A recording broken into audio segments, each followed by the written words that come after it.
a otro episodio más de Parálisis Cerebral Respuestas. El día de hoy voy a tener una entrevista con alguien que desde hace... ya ni me acuerdo desde cuándo que queremos hacer el episodio y por unas y por otras no se da. Pero antes de empezar el episodio, y yo sé que este episodio va a estar muy divertido porque mi querido amigo que me acompaña desde Chile y yo nos reímos mucho cada vez que hablamos, ¿no? Tenemos un sentido del humor bastante similar, creo yo. Pero antes de empezar, algo un poquito más serio, quería tomarme este momento para, eh, para mencionar la tragedia que sucedió en Venezuela, que hace unos días hubo un temblor bastante fuerte. Eh, Solamente para decir que están en mis pensamientos y que es una tragedia, es muy difícil ver las imágenes, pero yo, bueno, no creo, tengo la certeza de que de estas tragedias se ve también lo mejor del ser humano, ¿no? Que es la humanidad y el querer ayudar el uno al otro. Y solamente pido y solamente digo que sigamos ayudando porque nuestros países latinoamericanos y más en este caso Venezuela, pues esto va a ser un proceso de mucho tiempo de recuperación, ¿no? No solamente semanas, sino seguramente meses. Así que están en mis pensamientos, les mando un gran abrazo, mucha fuerza y hay que seguir ayudando y apoyándonos los unos a los otros. Y bueno, me voy con alguien que está también en un país muy sísmico. De hecho, Chile es el país que ha registrado el temblor más fuerte registrado en el mundo. Me parece que un 9.1 por ahí en 1960 y tantos. Igual estoy equivocada, pero bueno. Y aparte, así que bueno, menciono eso porque sabe, mi querido invitado sabe lo que se siente temblar y de hecho hemos hablado varias veces sobre el tema. Mi querido Daniel Cid, quien es kinesiólogo pediátrico en Chile, enfocado en atención temprana, también guía para el desarrollo infantil y rehabilitación basada en comunidad. Muchísimas gracias, querido, por haber aceptado esta entrevista. Por fin se nos hace. Sí, gracias Azucena, gracias a todos tus auditores, gracias por invitarme y espero que en esta conversación poder aportar con un pequeño granito de arena dentro de la experiencia, dentro de las vivencias, dentro de lo que también he investigado, en lo que algo he ido aprendiendo. Claro que sí, va a ser una entrevista muy divertida y yo te diré que vengo bien preparada. Te dije fuera del aire que venía bien preparada y no solamente con preguntas, señores.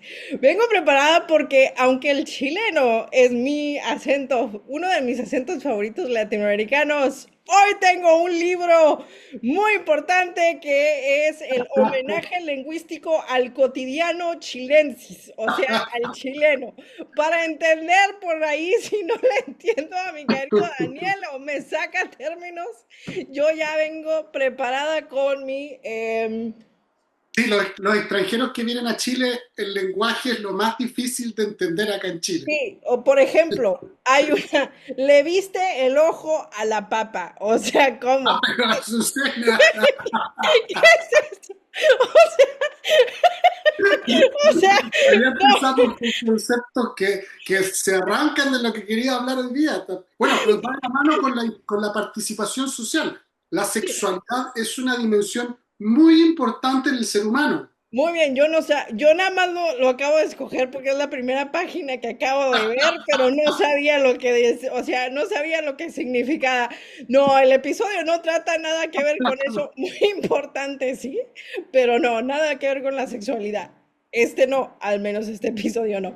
Gracias, querido Daniel, pero por eso te digo, venimos preparadas para lo que, para por ahí, si no te entiendo lo que me estás diciendo en chileno, yo ya vengo, ¿verdad? Sí, Pero bueno. bueno, me eché una manito de gato para este podcast, así que me Muy bien. arreglé. Es el concepto, echarse una manito de gato es arreglarse. Así que para que vayamos ahí aprendiendo conceptos y términos de Sí, nuestro largo y hermoso país. sí, no, y los animales forman parte muy importante del lenguaje, por No, lo que ya sé. igual ya tú dijiste ahora vegetales, también alimentos, todo se mezcla. Exacto. Entonces, que por cierto, este libro me lo mandó otro queridísimo amigo mío chileno, Santiago Quintana, de Santiago de Chile. Así que gracias, Santi, porque ahora pues también me va a funcionar para este episodio. Y para los que quieran ver el libro, pues está, váyanse al canal de YouTube y aquí lo estoy mostrando, es un libro rojo. Pero bueno, este es un podcast serio, señores, así que vamos a ponernos muy serias, muy serios, porque sí, porque hay que tomárselo muy en serio. Pero bueno, em, Ya me dio miedo el podcast, ya me dio miedo. sí, no, que estamos entre amigos, nada de que tener miedo, querido. Bueno, la primera pregunta, y todo esto está basado en conversaciones que Dani y yo hemos tenido ya a lo largo de esta amistad, ¿no? Transnacional. Y la primera, el corazón del episodio es el funcionamiento, ¿no? Una de las cosas que vamos a hablar es el funcionamiento. Em, Dani, tu primera pregunta es, esto ya parece game show, ¿no? Pero no, es podcast. ¿Qué entendemos por funcionamiento y por qué decimos que la salud vivida de una persona, eh, y por qué decimos que es la salud vivida de una persona más allá del diagnóstico médico? Bueno, el funcionamiento es un concepto muy amplio, muy amplio, que todavía tiene reflexiones y análisis, principalmente por el mundo de la educación, porque el funcionamiento es un concepto que se visualiza como muy restrictivo a lo que siempre la persona puede hacer y qué pasa con las personas, lo que no pueden hacer las personas, que es un concepto que es muy capacitista. Sin embargo, teníamos que a nivel mundial tomar una decisión respecto a conceptos. Y cuando uno habla en el mundo en qué anda funcionando esa persona, creo que un concepto muy universal, por lo menos en Latinoamérica, cuando uno dice, oye, ¿en qué anda funcionando mi abuelita? Allá anda en la cocina, anda funcionando con las ollas, con qué sé yo, haciendo pan. ¿Qué anda funcionando mi sobrino allá metido en el patio? No, ahí está como jugando con la tierra, no sé qué está. Es un concepto universal que también se puede llevar a algo mucho más simple, que es funcionando, funcionamiento. Todos estamos en algún sentido funcionando, tenemos un grado de funcionamiento global independiente de si presentan limitaciones, si presentan restricciones en un entorno o si presentan discapacidad o viven la discapacidad. Entonces ese concepto es un concepto amplio que va más allá del diagnóstico médico porque es un concepto que se acuñó desde el año 2001 por la Organización Mundial de la Salud para avanzar en describir lo que hacen las personas en el día a día, organizar la información asociada a la salud vivida de la persona, en este caso asociado al bienestar, cómo funciona en su casa, cómo funciona en el colegio, cómo funciona en la calle, cómo funciona al tomar el bus, cómo funciona al trabajar, cómo funciona en esa persona a nivel de su largo ciclo de vida. Y es un concepto amplio que involucra varias dimensiones y que está vinculada a poder describir lo que hace esa persona que presenta quizás una condición de salud y que esa condición de salud puede ser parálisis cerebral, puede ser autismo, puede ser artrosis, puede ser un montón de condiciones de salud, pero la OMS dijo, bueno, no nos quedemos solo con los diagnósticos, incorporemos la información que es vital de las personas. Si come, si corre, si piensa, si cocina, si organiza su habitación, si puede subirse al medio de transporte, si puede bajarse. Todos esos conceptos están ahí dentro de la mirada del funcionamiento y hoy día tenemos una clasificación que lo ordena, que es la clasificación internacional del funcionamiento, de la discapacidad y de la salud, CIF. O sea, en todos los entornos, por lo que dices, o sea, cómo funcionan las personas en sus entornos en general, donde viven, en donde se mueven. O Así sea, es, así es. Yo estoy promoviendo hace 4 o 5 años un modelo para poder entender esto, donde yo explico que es la persona en un contexto. Esa persona en el contexto donde está. Hoy día yo estoy aquí en mi casa, tú estás en tu casa, estamos calentitos, organizamos la casa para que no hubiese ruido ambiente, organizamos la casa para que nos viéramos, tuviéramos buena luz, yo no tanto, tú sí, yo me eché una manito de gato para verme bien, tú yo también te también. una manito de gato y te ves hermosa. Entonces todos hicimos algo para esta actividad en este contexto. Este es nuestro contexto ahora, pero más rato puede cambiar nuestro contexto, vamos a tomar una micro, alguno va a tomar su auto, ese es otro contexto, movilización hacia un lugar. Y quizás tú te vas a una fiesta, o yo me quedo, o yo me voy al campo, ese es otro contexto. Y el lunes probablemente vamos a ir a trabajar, que ese es otro contexto. Entonces yo siempre hablo de la persona en un contexto, y eso es lo que tenemos que evaluar, cómo está esa persona funcionando o cuál es su nivel de funcionamiento, dónde se encuentra en cada etapa de su vida y en cada etapa que hace durante el día de su vida. Que hablando de etapas, pues tú te enfocas mucho en la etapa temprana que lo vamos a hablar en un ratito más, pero de 0 a 2 años, ¿no? Que es básicamente pues el bebé, casi casi que recién nacido. Pero también en mis notas, tú mencionas que el funcionamiento es el tercer indicador de salud global, que todo profesional de salud debe de saber, ¿no? Em, ¿Por qué crees que sigue siendo un factor tan invisible en la práctica diaria de los médicos, de los docentes, de las familias? Bueno, históricamente nosotros los profesionales que trabajamos en salud y también los que se han ido vinculando en contextos sanitarios, generalmente cuando trabajamos en educación, profesionales que incluyen a niños, niñas y adolescentes con discapacidad, y ahora que se ha ido fortaleciendo ese trabajo también a nivel universitario, tenemos una formación de base biomédica. Siempre ha sido el concepto biomédico el que nos ha ido dando la estructura para poder hacer evaluaciones, planificaciones, estrategias, intervenciones. Y el concepto biomédico siempre se centra en la enfermedad, en la condición de salud. Oye, Juanito Pérez tiene síndrome de Down y está en un colegio incluido.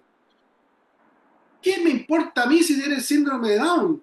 A mí lo que me interesa, si Juanito, en este caso que está incluido en un colegio, está aprendiendo, se está relacionando con los otros niños, está jugando dependiendo del grupo etario en que se encuentra, se está aprendiendo a escribir, está aprendiendo a comprender su entorno, está pudiendo utilizar un lápiz para pintar, para hacer quizá unas tremendas obras de arte, y yo me preocupo de que es síndrome de Down. ¿A quién le importa si tiene síndrome de Down? ¿A quién le importa si tiene parálisis cerebral?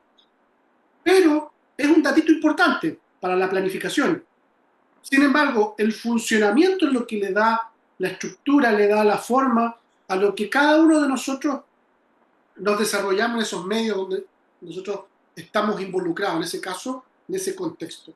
Por eso, ese modelo biomédico es un sello que nos ha ido marcando y todavía estamos en etapas muy tempranas de decir, oye, lo biomédico quedó en el pasado, hemos evolucionado a un modelo biopsicosocial y el modelo biopsicosocial nos exige ver a esa persona desde el funcionamiento.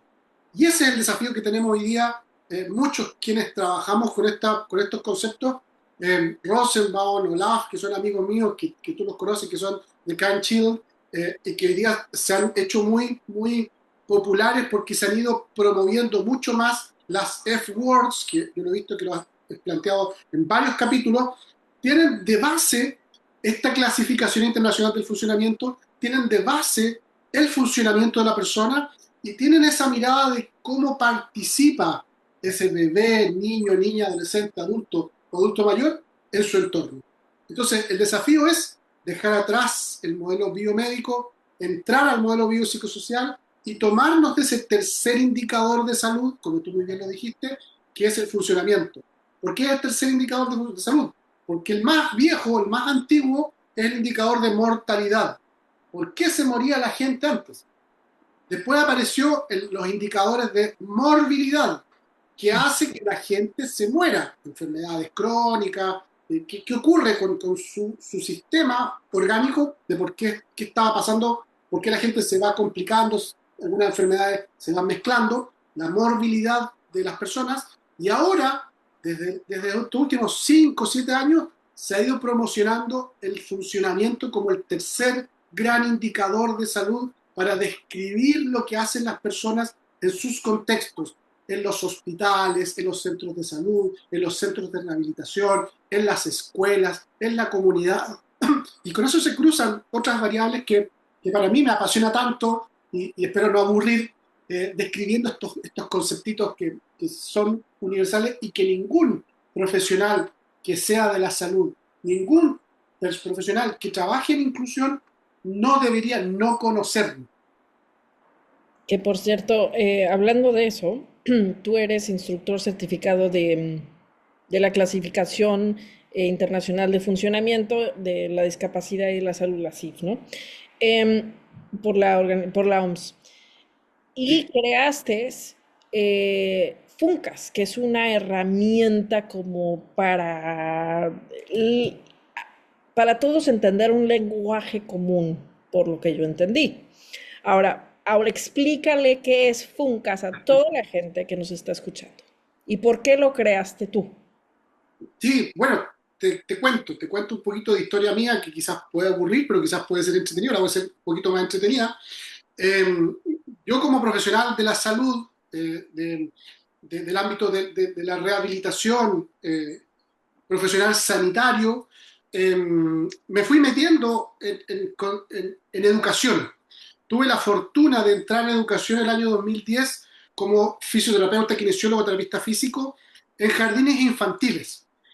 Y en los jardines infantiles yo les hablaba a las educadoras de rango, fuerza, equilibrio, propiocepción, control motor, técnicas de inhibición, le hablaba de puras cosas raras que me miraban y me miraban con cara extraña, y las de educación a mí me hablaban de bitácoras, me hablaban de inclusión, me hablaban de integración, me hablaban de adecuaciones curriculares, me hablaban se ponían a cantar, el jardín infantil, se ponían a bailar, y yo decía, no nos comunicábamos entre los dos mundos. Y la prioridad no era ni ellas, las educadoras, ni yo. La prioridad era, en este caso, los niños, en este caso, bebecitos y niños, que tenían riesgo en su desarrollo y o discapacidad. Separo esos dos conceptos porque no sé si nos irá a dar para este podcast para explicarlo, pero quizás después lo podemos explicar, que tenemos esos niños, en este caso bebés y niños, con riesgo o discapacidad. Entonces, nuestro foco era intervenirlos, hacer que lo pasaran bien, que se relacionaran con los otros. Los niños, hasta un dato anexo, Azucena, los niños antes de los 5 años no excluyen. Está evidenciado, hay muchos artículos que lo dicen. No hacen exclusión, no hacen bullying, no separan a los niños, a los bebés y niños que tienen discapacidad, los incluyen. Les da lo mismo si andan en silla de ruedas, les da lo mismo si se arrastran para llegar a algún lugar, les da lo mismo si quedan pegados en el horizonte pensando quizás en temas que a uno no se les ocurre, les da lo mismo. Ellos son pares y los incluyen a jugar. Es después cuando empiezan a excluirlo, cuando tienen 6 7 años, y lamentablemente las familias que necesitamos educar los empiezan a comparar y decir, oye, mira, ¿viste que el Pedrito es más lento que tú? ¿Viste que el Pedrito se saca más malas notas que tú? Y lamentablemente las familias empiezan a generar en ese niño exclusión, porque empiezan a dejar, yo no quiero ser igual que Pedrito, que le cuesta más moverse, le cuesta más leer, le cuesta más aprender. Entonces, eso es un dato anexo. Entonces, en ese mundo me metí y dije, necesitamos comunicarnos por esto con los niños.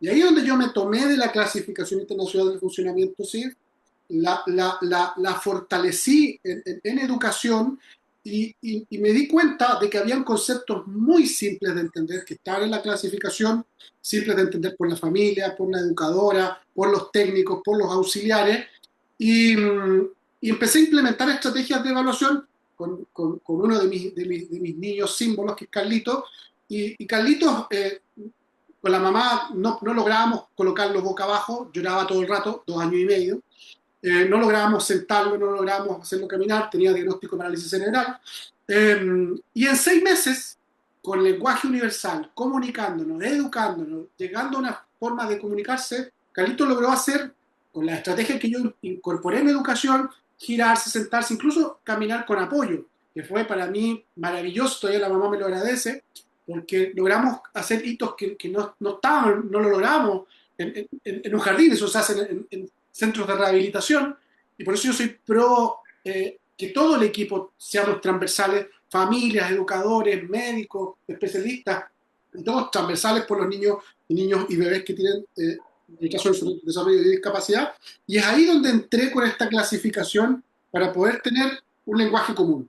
Y ahí es donde empecé a validar estas categorías con los inicios del FUNCAS 2010, 2012, hice un focus group con expertos médicos, fisioterapeutas, educadoras, psicólogas, familias, para poder hacer el primer focus group de que qué es lo que se tenía que evaluar y qué información tenía que haber de manera transversal en esto cuando hablamos con niños con riesgo y o discapacidad. Y ahí empezó los inicios del FUNCAS y a la fecha ya es una batería que la tengo para bebés, para niños, niñas, adolescentes, incluso adultos con discapacidad, para poder sacar un perfil de funcionamiento y definir con ese FUNCAS un perfil completo de qué tenemos que hacer, un mapa global de qué apoyos globales requiere ese bebé, niño, niña y adolescente, para poder fortalecer las intervenciones de manera intersectorial, salud, educación, social principalmente. Dame un ejemplo en la vida cotidiana de cómo pueden profesionales de diferentes ámbitos usar esta herramienta.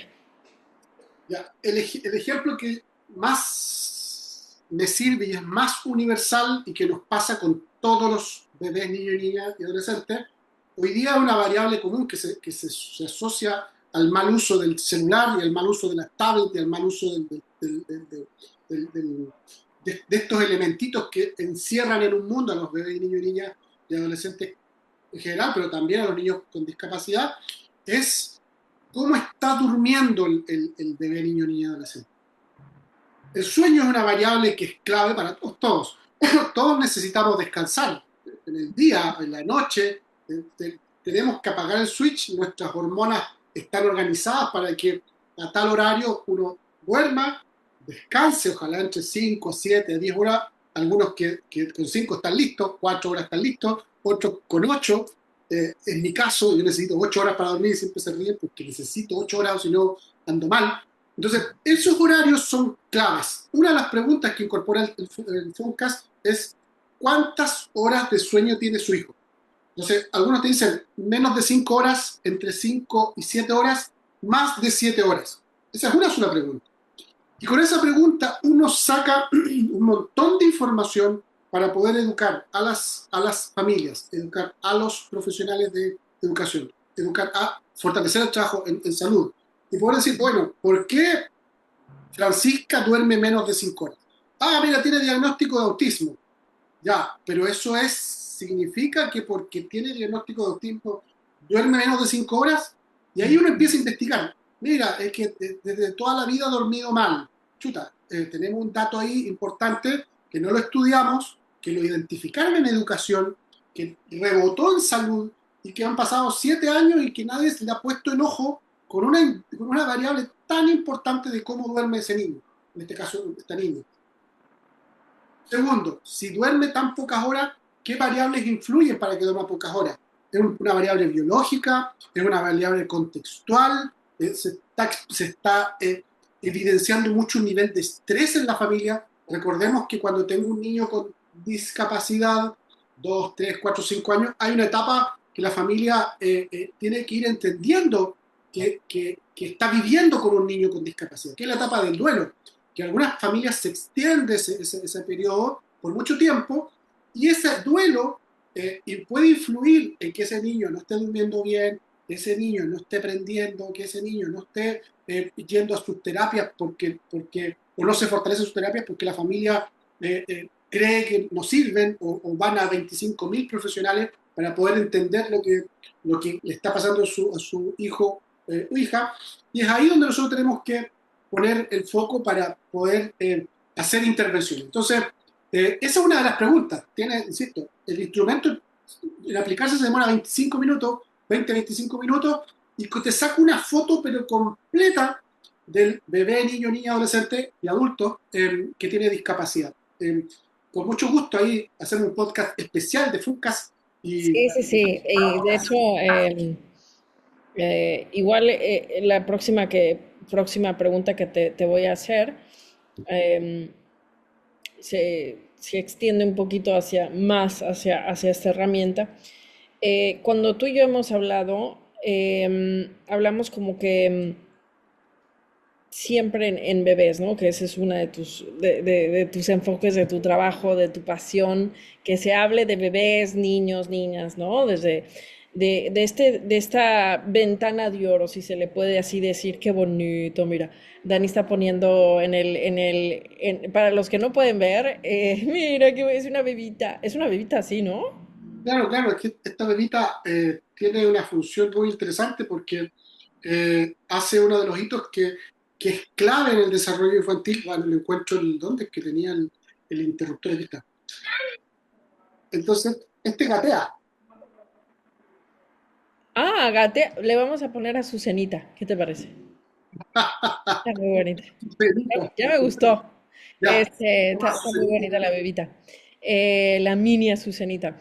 Em, Hablamos de esta ventana de oro y tú y yo hemos hablado fuera del aire en varias ocasiones que no existe como este lenguaje universal en América Latina, vamos a decirlo, sobre cómo evaluar a, a un bebé y ni siquiera se les incluye, ¿no? Siempre se habla de niños. Em, en tu opinión, ¿qué se está perdiendo cuando no existe un lenguaje de evaluación temprana? Bueno, ahí, Azucena, eh, insisto, yo estoy trabajando en este grupo etario, siempre he trabajado con bebés, niños, niñas, especialmente desde la ortopedia, donde fue mi primera área de trabajo en el hospital.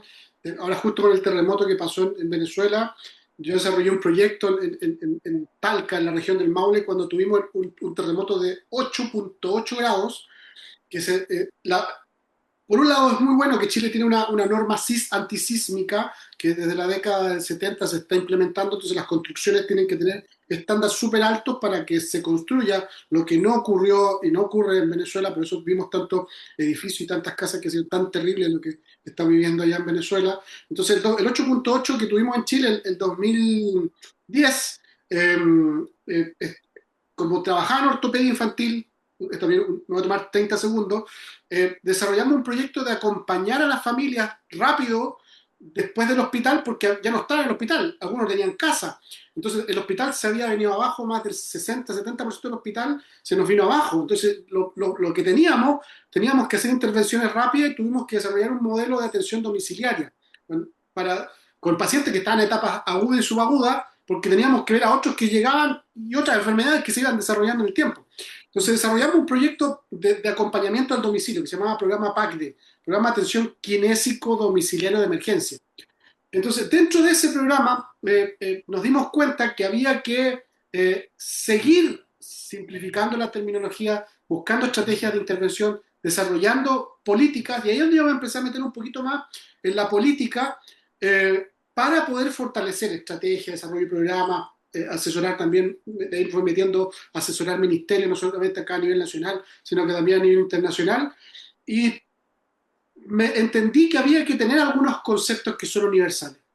Uno, que es clave, que es la rehabilitación, que es un concepto universal, que todos decimos, oye, entraste a tu proceso de rehabilitación, entraste a tu programa de rehabilitación. Bueno, la rehabilitación tiene una definición que es universal y que se ha ido fortaleciendo porque son un conjunto de intervenciones que están diseñadas para optimizar el funcionamiento.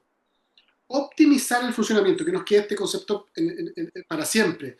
¿Qué es optimizar el funcionamiento? Optimizar el funcionamiento de la persona desde la base. O sea, si yo tengo una persona que tiene una discapacidad, tiene, qué sé yo, un X nivel de funcionamiento incorporando su discapacidad.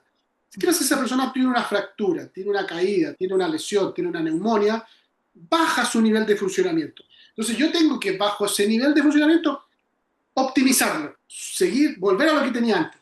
Entonces, dentro de esa definición de rehabilitación, me di cuenta que el grupo etario de los primeros 2 años no entra en un proceso de rehabilitación, entra en un proceso de habilitación, porque nacen y todavía no desarrollan el habla, no desarrollan el giro, no desarrollan la marcha, no desarrollan, tienen que ir desarrollándola porque ese cerebrito está en desarrollo y tienen que ir desarrollando. Entonces hay que habilitarlos, hay que habilitarlos.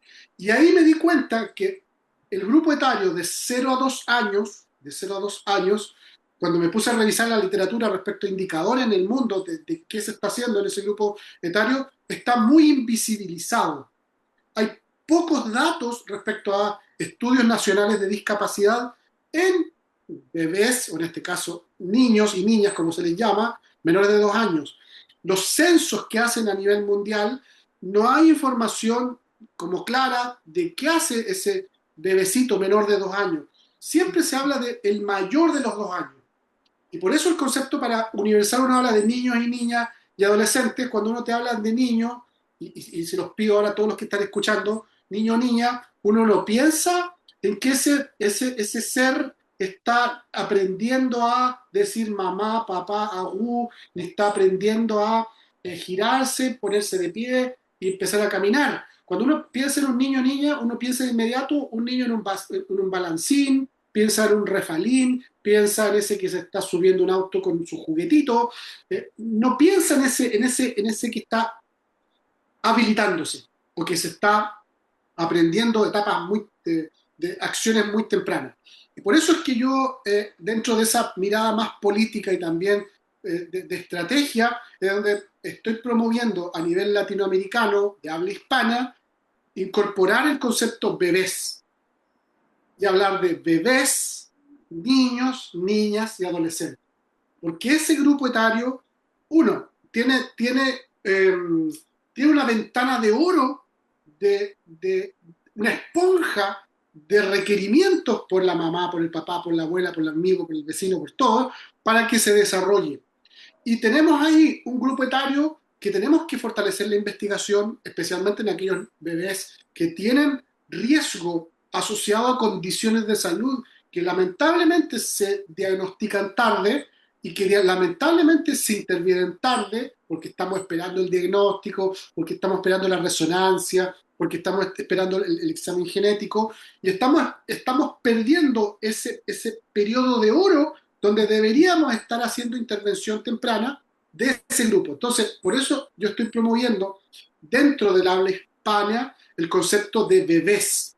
Bebés, niños, niñas y adolescentes, para que ese grupo de bebés los visibilicemos, hagamos más investigación, desarrollemos más estrategias de intervención y lo crucemos con esta garantía del derecho de la habilitación y rehabilitación, en este caso de los bebecitos, la habilitación, garanticemos ese derecho a través de programas de atención temprana, que deberían estar en todas las políticas de todos los países del mundo, cuáles son las estrategias que deberían existir en los centros de salud, en los hospitales, en los jardines infantiles, con la familia, de qué se hace con ese bebé que nace, que probablemente no tiene riesgo a presentar retraso en el desarrollo o que presente discapacidad, y otros que por su vulnerabilidad, pobreza, riesgo social u otros, van a tener rezago y o riesgo en ese desarrollo, y otros que van a tener discapacidad producto de algunas condiciones de salud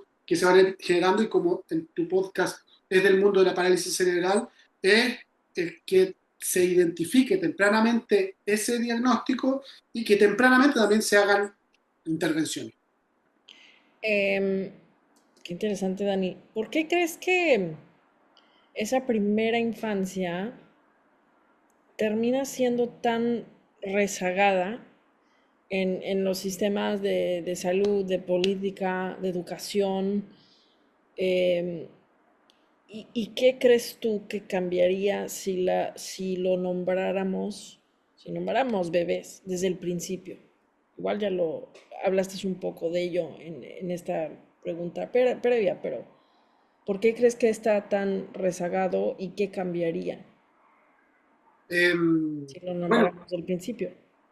ese, bueno, todos sabemos que el mundo político en el mundo eh, eh, se mueve para quienes votan.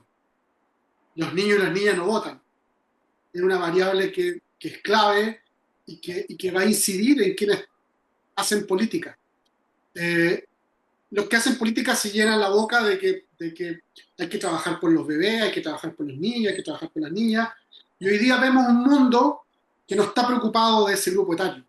Hoy día vemos guerras, vemos masacres, donde están muchos bebés y niños vulnerados y que heridos, que son las secuelas de nosotros los adultos. Eh, creo que hay un foco ahí que debemos, como humanidad, seguir protegiéndola, seguir cuidándola, seguir desarrollando líderes que realmente hagan acciones por ese grupo etario, y la sociedad debería también identificar cuáles son las principales vulnerabilidades de ese grupo etario y el futuro que ellos tenemos que proteger. Ellos son nuestro futuro, ellos son nuestro sueño, ellos son nuestro mundo en 30, 40, 50 años más. Entonces, creo que tenemos una deuda como humanidad que de repente es un poquito egoísta, un poquito centrado en lo que a mí me importa, y como los bebecitos y como los niños y las niñas y los adolescentes eh, eh, eh, pasan a un segundo plano. eh, Creo que tenemos un desafío ahí importante de generar indicadores de impacto de qué está pasando con ese grupo etario. Indicadores de impacto especialmente como esto se está promoviendo desde el nivel mundial, desde Naciones Unidas y la Organización Mundial de la Salud, de un cuidado cariñoso, pero que no quede solo en los discursos, que quede en indicadores. ¿Qué es un cuidado cariñoso? Que los países tengan buenos estándares de alimentación de un bebecito. ¿Cuántos niños hoy día en Latinoamérica y el mundo sufren desnutrición? En un mundo que tiene ultra ricos. O sea, ¿cómo puede ser posible que en este mundo haya niños con desnutrición? O sea, y bebecitos con desnutrición. Eh, Esas preguntas tenemos que seguir formulándolas. Y claro, yo estoy en mi entorno y en Chile ya no vemos casi desnutrición, vemos malnutrición, vemos muchos niños, bebecitos y niños con obesidad. Se nos pasó la mano con las políticas de alimentación que se desarrollaron en la década del 60, 70, con cambios muy simples. Incorporación de programas de alimentación con leche universal, leche para todos. De manera general, no voy a entrar en detalle para no aburrir. Entonces, con políticas muy simples, que estaba asociado a que las mamás lo llevaran al centro de salud y con eso se le entregaba su leche. Y con eso cambió la desnutrición que teníamos en Chile, con programas de seguimiento, con fortalecimiento de la atención primaria, con una atención primaria robusta, donde el Estado tiene un rol fundamental de cuidado y protección de salud etario. En los bebecitos, como lo estoy planteando, tenemos que generar indicadores claves. Bueno, ese bebecito está siendo protegido, está siendo guiado con altos estándares de apego, lo están cuidando mucho, lo están alimentando bien, lo están estimulando para que logre que ese bebecito haga sus hitos como se plantean en ese grupo etario. Eso es lo que tenemos que preguntarnos y por eso si visibilizamos a este grupo bebés, vamos a tener más datos, vamos a tener más investigación, vamos a tener más visibilización y vamos a poder decirle, oye, ¿cómo están tus bebés en Bolivia? ¿Cómo están tus bebés en Colombia? ¿Cómo están tus bebés en México? ¿Qué significa bebés? ¿Cómo están tus primeros 2 años de vida en tus países? Ah, chuta, esos bebés en educación no están entrando a los jardines infantiles. ¿Por qué no hay una política que fortalezca los jardines infantiles? Ah, ya, entrar a los jardines infantiles. Oye, tus educadoras tienen los conocimientos para que se les estimule con el máximo estándar a ese bebecito que tiene ese cerebro esponja y tiene esa ventana de oro de aprendizaje. Mira, la universidad no le está dando tanto énfasis a ese grupo etario. Bueno, tenemos que fortalecer la capacitación en educación, en formación de esas educadoras que son la clave de esos bebecitos entre los primeros 2 años. Y así donde, primer paso, visibilicémoslo. Segundo, generemos indicadores. Y tercero, exijamos en todos los países qué se está haciendo en este grupo etario, en este caso de 0 a 2 años. Y le agregamos ahí las condiciones de salud. ¿Qué se hacen esos bebecitos que tienen de 0 a 2 años, que tienen otros diagnósticos? Oye, ¿a qué edad se está diagnosticando el autismo? ¿A qué edad se están haciendo apoyo en niños con síndrome de Down? ¿A qué edad se está haciendo y tomando decisiones a bebecitos que tienen epilepsia? ¿Qué se está haciendo con esos bebecitos que tienen epilepsia? ¿Qué se está haciendo con esos bebecitos que presentaron alguna complicación al nacer y nacieron prematuros y tienen alto riesgo de presentar parálisis cerebral? ¿Y qué se hizo cuando ese niño que ya es prematuro tiene diagnóstico de parálisis cerebral? ¿Qué se hizo en esa familia? Se le acogió, se le dio apoyo psiquiátrico, se le hizo apoyo psicológico porque lo están pasando mal, o sea, están entendiendo que requieren, no sé, medicamentos, que ellos no estaban acostumbrados al mundo médico, y que medicamentos porque que había que reforzar no sé qué dimensión, que requiere una alimentación especial, o que este niño es más alérgico que otro, hay que ¿qué es eso de alimentación especial? O que a este niño hay que ponerle una válvula derivativa por su cerebro. ¿Qué es una válvula derivativa? Y una familia que está con un bebecito aquí en sus manos, que está toda angustiada porque no sabe qué hacer con un bebecito, y más encima tiene una información que ni la vecina, ni la abuelita, ni la mamá, que estaban acostumbradas a guiarte, no tienen idea. Entonces, tenemos que desarrollar políticas de acompañamiento temprano, y eso si lo visibilizamos, si lo organizamos en este grupo etario, va a ser mucho más fácil o universal poder decir, bueno, estos son los estándares globales que vamos a hacer en este caso en los bebecitos en Latinoamérica. Eh, hablando de, ahorita que mencionas este grupo, ¿no? Los bebés, más del 80%, estaba viendo que más del 80% de los cuidadores, en este caso cuidadoras, son madres, son mujeres. Y muchas de ellas sufren de un agotamiento pues que nadie ve, que nadie es consciente, o si es consciente, pues por lo general es gente que está en el entorno más cercano.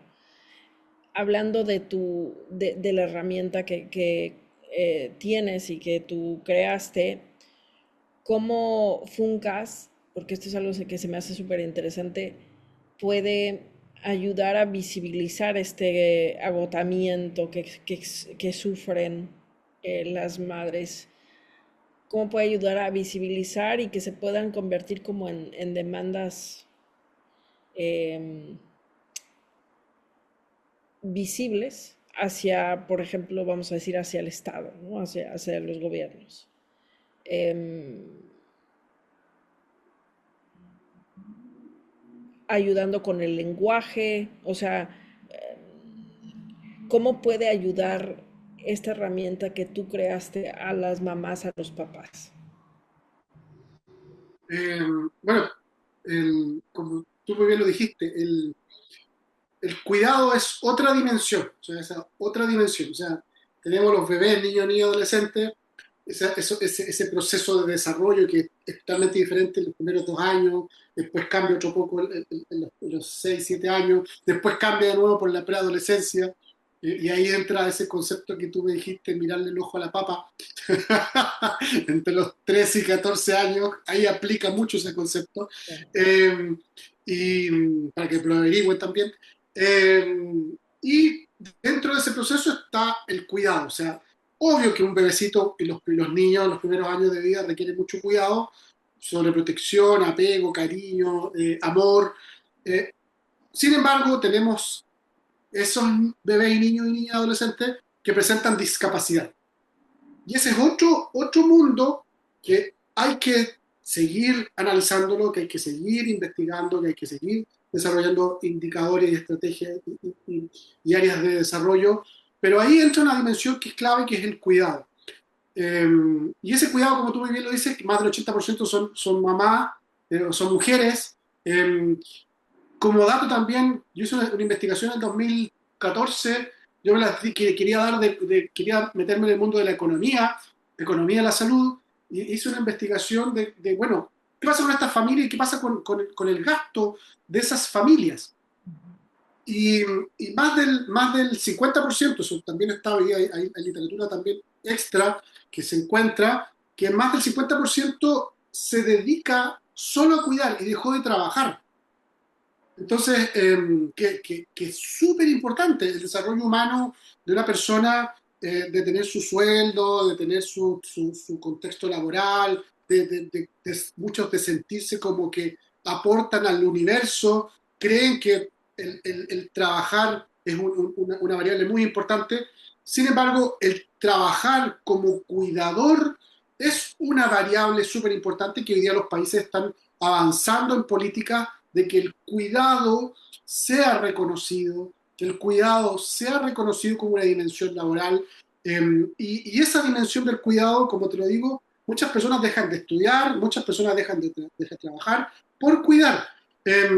Y también como dato, para que también lo tengamos aquí como dato, en esa investigación, y esto fue lo que a mí más me chocó de esa investigación que hice, fue que entre el 4 y 5% de lo que la familia tiene de sus recursos, dejan ese 4% para recreación de ese bebé, niño, niña con discapacidad. Y es muy poco, o sea, para que tenga recreación, para sacarlo a un lugar donde estén con juegos, para comprarle juguetitos, ¿por qué tan poquitito? O sea, siempre me llamó la atención, pero uno, porque no saben o no se les ha enseñado qué otras cosas hace ese niño y cómo puede jugar ese niño, que ahí tenemos una dimensión que tenemos que seguir investigando, que tenemos que seguir generando datos, cómo juega, cómo participa ese niño, niña, bebé que tiene discapacidad, que hoy día se ha avanzado mucho en la dimensión de participación y juego, pero es muy poco lo que invierte o que gasta o invierte, en este caso, como familia, en actividades de recreación. Llevarlo al cine, llevarlo a un parque, armarle sus estructuras de juego. Entonces, es muy poquitito lo que se gasta.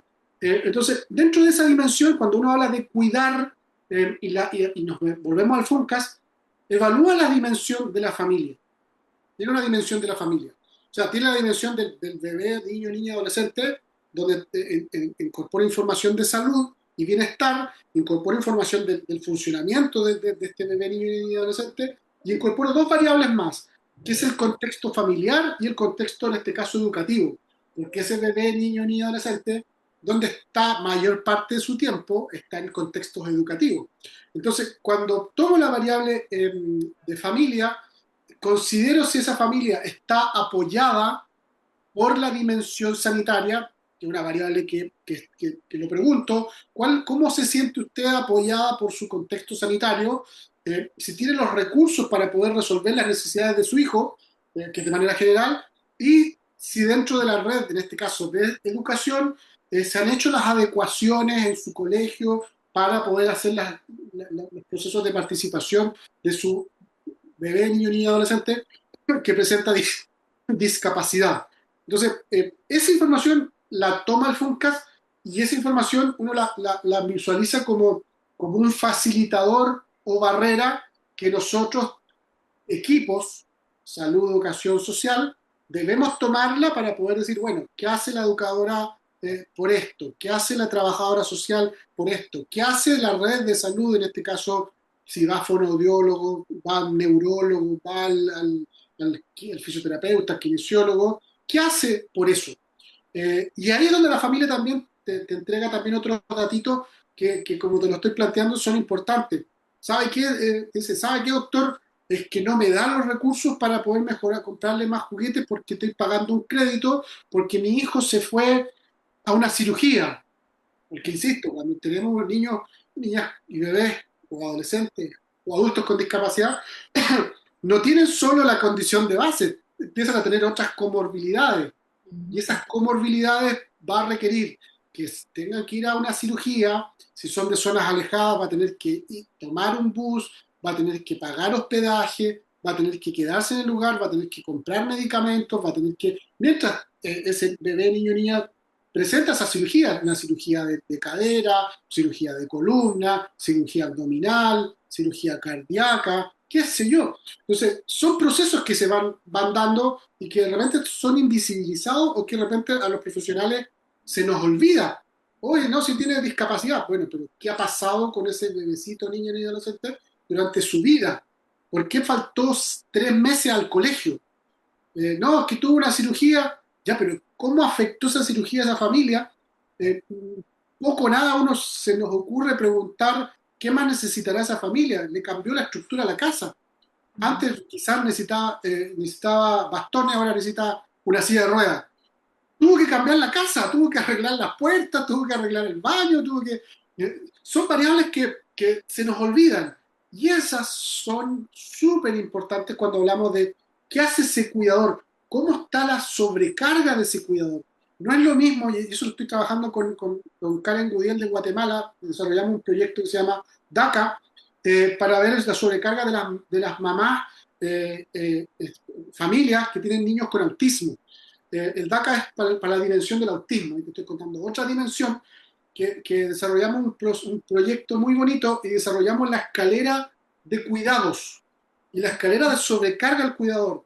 No es lo mismo tener un bebé, un niño, una niña que tiene 3 5 años con discapacidad, que ese mismo tenga 16 18 20 años. No es lo mismo. No solamente por las palancas que existen, porque ya no pesa lo mismo. Muchas mamás tienen que moverlo, muchas mamás tienen que levantarlo, muchas mamás, y hablo de las mamás porque de repente los papás, ¿no es cierto?, asumen muchas responsabilidades, pero la mayor parte siempre son de género femenino, y eso lo dice la literatura, y se sobrecargan, no solamente sufren de lesiones de hombro, de columna, de cuello, sino que también de depresión, porque al ver a su hijo que de repente no evolucionan bien, requieren cirugía, requieren acompañamiento, requieren medicamentos, cambios de medicamentos, cambios de profesionales, es una sobrecarga y ya insisto, y a medida que va creciendo, la mamá, la familia se angustia porque de repente hay muchos niños que presentan discapacidad intelectual, síndrome de Down, autismo, y que las familias con un hijo de 20 años, la mamá, papá con 50, 55, 60 años, sufren otra sobrecarga porque ¿qué va a pasar cuando yo no esté? Entonces se van sumando muchas variables que nosotros trabajamos a través del DACA. Te muestro aquí, tenemos un sistema aquí, te estoy mostrando un manualcito que lo tiene Karen y que lo trabajó con su fundación, que es para que ese bebecito, cómo se va acompañando desde los primeros días, desde las primeras semanas que presenta el diagnóstico de autismo, qué tiene que saber una familia de manera general, cómo organizarle su semana, cómo organizarle su rutina. Y esto lo hizo desde la rutina de su hijo, que se llama Kenneth. Y este manualcito lo tiene ahí, después te la pongo en contacto por si la quieres conocer de lo que he ido trabajando. Y es un proyecto muy bonito porque hay que ir acompañando a la familia, hay que ir fortaleciendo lo que se hace en esa dimensión y no solamente aplica para las mamás, papás, familias con autismo, aplica transversalmente para las familias que tienen un hijo o una hija con discapacidad. Em, Qué bonito el manual que acabas de mencionar y sí, voy a querer el contacto ¿es doctora? Karen Gudiel. Con muchísimo gusto. Próximamente, Karen, espera una llamada de Azucena, un correo electrónico. Este, por último, mi querido Dani, porque ya se nos fue la hora, que rápido se fue el tiempo, pero fíjate que en muchos de los episodios que yo he hecho con profesionales de la salud de todos los ámbitos, neurólogos, ortopedistas, de todo, ¿no? Porque ya parálisis cerebral ya tiene más de 2 años. Dios mío, qué rápido se pasa el tiempo. Muchos de ellos hablan de la importancia de la comunicación entre todos estos ámbitos, ¿no? Del ser interdisciplinario.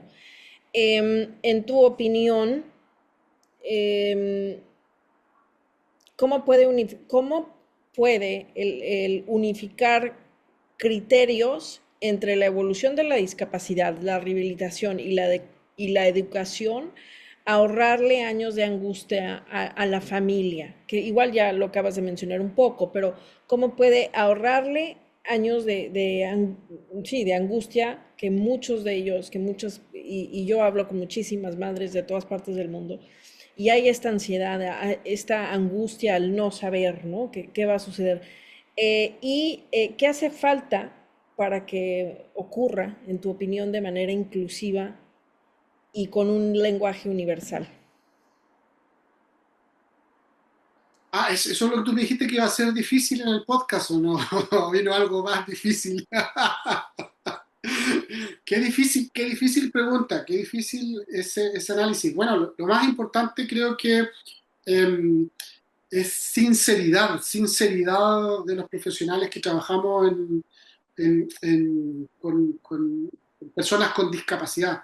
Lo más importante es la sinceridad, la honestidad, la transparencia, y eso también exige, no se exige ser profesionales con altos estándares de capacitación, con altos estándares de trabajar con evidencia, de ser profesionales con altos estándares de responsabilidad frente a lo que nosotros nos estamos enfrentando día a día. Por eso, como te comentaba, yo hoy día, yo he visto pacientes de 0 a 100 años y siempre me dicen que yo trabajo mucho mejor con los adultos mayores, que a mí yo me llevo muy bien con los adultos, lo paso muy bien trabajando con los adultos mayores.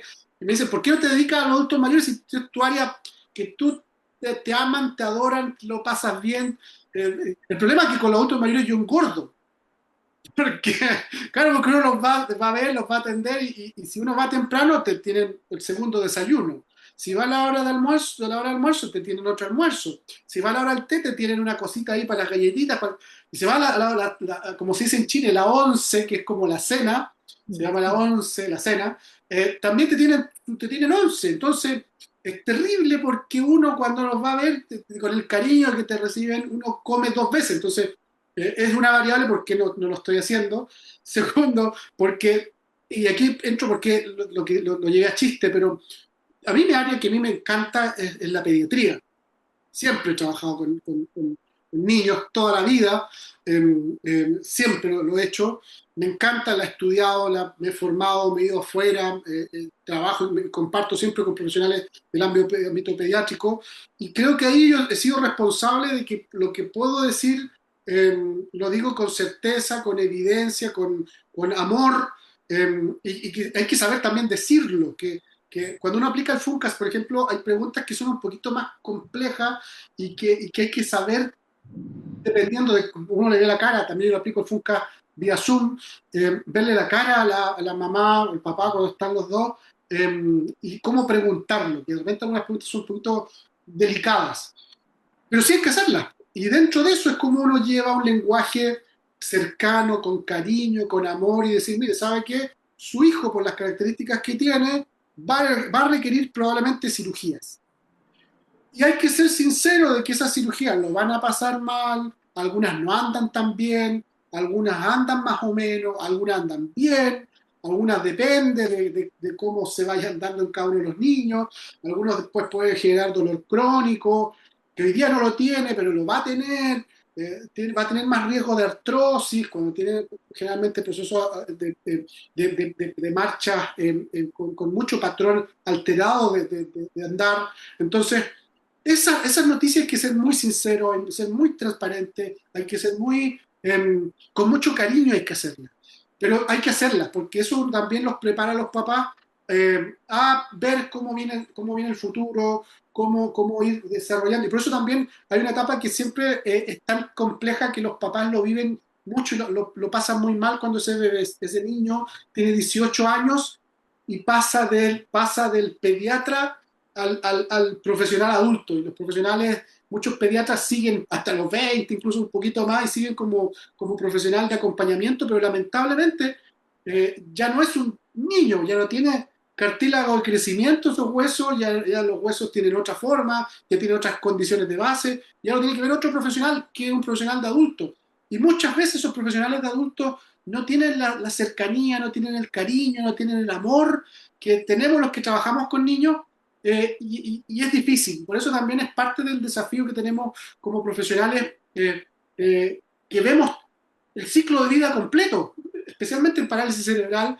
Uno ve bebés, niños, niñas, adolescentes, pero ya después son adultos, y algunos son adultos ya más viejos, y esos profesionales también deberían tener capacitación, deberían también entender cómo esa familia que ha llevado un proceso largo de niños que presentan otras comorbilidades complejas, y tener la cercanía, el amor, el cariño de cómo ir planteándole los cambios que han ido teniendo en su vida. Creo que ese es como la clave, y ese lenguaje universal debe ser siempre revisado, estudiado, no solamente trabajado por los profesionales, sino que incorporar a las personas que están viviendo la discapacidad, a las familias que están viviendo la discapacidad.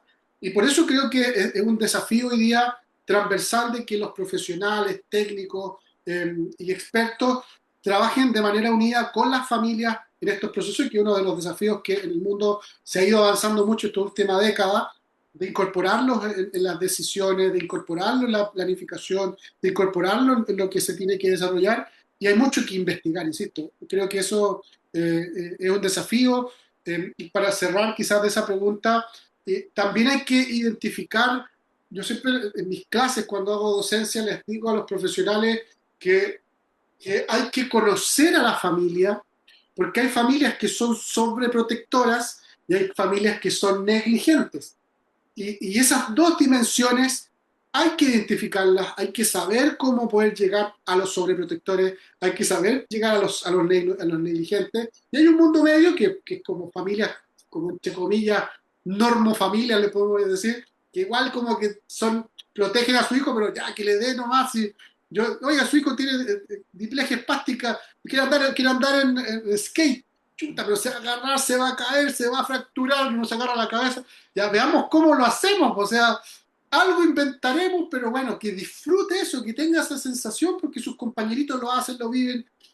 Es difícil, o sea, creo que hay que identificar y tener, compartir, conversar, reflexionar junto con cada una de las familias y con cada uno de ellos. Por eso siempre digo que estamos de manera transversal, y hoy día estoy trabajando, no sé si te conté, pero estoy levantando la Federación Latinoamericana de Pediatría Funcional, donde esa federación incorpore familias, profesionales, y también especialistas de manera transversal. Estamos levantando esa federación, y, y con este lenguaje universal, con el modelo biopsicosocial, también involucrando esa mirada del FUNCAS. FUNCAS se llama FUNCAS por FUN, de fan, de diversión, y CAS, ¿por qué? Por casos, por gestión de casos. La OMS, y en el informe que se hizo de discapacidad de la OMS del 2011, recomienda que cuando hay bebés, niños, niñas, adolescentes y personas con discapacidad, los estados fortalezcan la gestión de casos.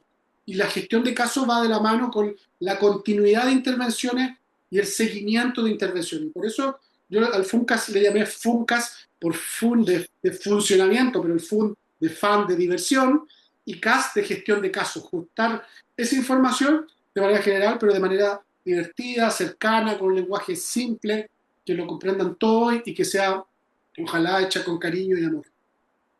Qué bonito, estás en todo, Dani, estás en todo, en todo. Siempre que hablo contigo estás trabajando en algo, haciendo algo, conferencia en algo. Esperemos que próximamente una en Chile para que llegue la invitación acá a San Diego. Me estás mostrando una libretita, pero yo creo que ante todo, y hablando sobre este último punto que decías, ¿no? De a través de todos los profesionales de salud eh, tener empatía y compasión y hablar con cariño y hablar con amor, ¿no? Al margen de cuál sea la discapacidad, si es que la hay. Gracias, querido amigo, por todo, por compartir un pedacito de tu conocimiento. Estoy un poco desilusionada, te digo la verdad, porque no tuve que usar mi traductor chileno. O sea, todo lo entendí. Aunque, espérate, te voy a sacar un término a ver si a ver si, No, no salí, no salí ni un... a ver si me puedes explicarlo. ¿Ah? Aquí, aquí te lo está diciendo, pero a ver. He aquí el término chileno para terminar este episodio de Parálisis Cerebral. Respuesta, señores, es chicotea los caracoles.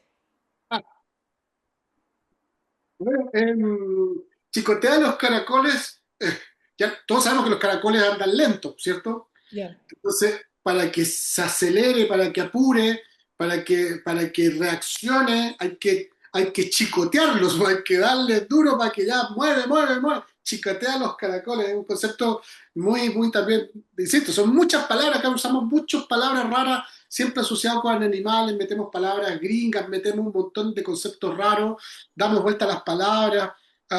Un tocomple, acá, ven a comerte un tocomple. ¿Qué es un ¿Qué es tocomple? eso? ¿Qué es un completo? ¿Qué es un completo? Un hot dog. Ah, ok. No, no, entonces a mí me iban a chicotear porque yo camino como caracol, ¿no? La última que esta sí la he escuchado y me encanta, Mírate, pero no sé si Susana. la voy a decir bien, Dani, ¿eh? A ver, me vas a corregir si la digo mal. La concha de la lora. Por la concha de la lora. Bueno, la concha de la lora.